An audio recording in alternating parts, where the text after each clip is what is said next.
Cook with கோமாளி அப்படின்றது விஜய் டிவியில் ஒளிபரப்பாகி கொண்டிருக்கிற ஒரு நிகழ்ச்சி. 2019ஆம் ஆண்டில் இருந்து இப்போ வரைக்கும் இந்த நிகழ்ச்சி வந்து ஒளிபரப்பாகி கொண்டு தான் இருக்குது. இதில் எத்தனை சீசன்ஸ் வந்தாலும் இப்போ சீசன் 5 வந்து ஒளிபரப்பாகி கொண்டிருக்கு இல்லையா? ஆனால் எத்தனை சீசன்ஸ் வந்தாலும் எனக்கு எப்பயுமே ஃபேவரட்டாக இருக்கிறது வந்து சீசன் 2.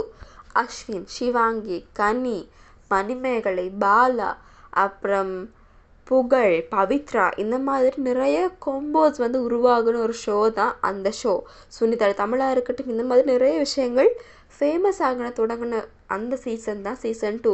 நிறைய கலைஞர்களுக்கான வாய்ப்புகளை உருவாக்கி கொடுத்த ஒரு ஷோவாக வந்து இந்த குக் வித் கோமாளி இருக்குது. அந்த வகையில் இப்போ இந்த குக் வித் கோமாளியில் சீசன் 5 வந்து ஒளிபரப்பாகி கொண்டிருக்கு.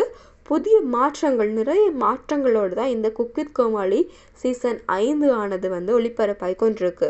அதில் செட்டாக இருக்கட்டும், கோமாளிகளாக இருக்கட்டும், இப்போ குக் வித் கோமாளி தூண்கள் அப்படின்னு சொல்கிறது வந்து யார் அப்படின்னு பார்த்தீங்கன்னா அந்த நிகழ்ச்சியை judges chef Bhat, chef Damu. ஆனால் யோசிச்சு பாருங்கள், இந்த செஃப் பட் இவ்வளவு பெரிய ஷோவை விட்டுட்டு சன் டிவி ஒளிபரப்பாகி கொண்டு இருக்கிற ஒரு ஷோவுக்கு போயிருக்கிற அப்படின்னா ஏதோ ஒரு காரணம் கண்டிப்பாக இருக்கும். அந்த காரணம் என்ன அப்படின்றது நிறைய கதைகள் ஓடிக்கொண்டே தான் இருக்குது. சண்டையில் போனாங்க, பிடிக்காமல் போனாங்க, இந்த மாதிரி நிறைய போனாலும் குக் வித் கோமாளியை விட்டு செஃப் பட் போனது வந்து எல்லாருக்குமே, எல்லா ரசிகர்களுக்குமே ஒரு கவலைக்குரிய விஷயமாக தான் இருக்கும்.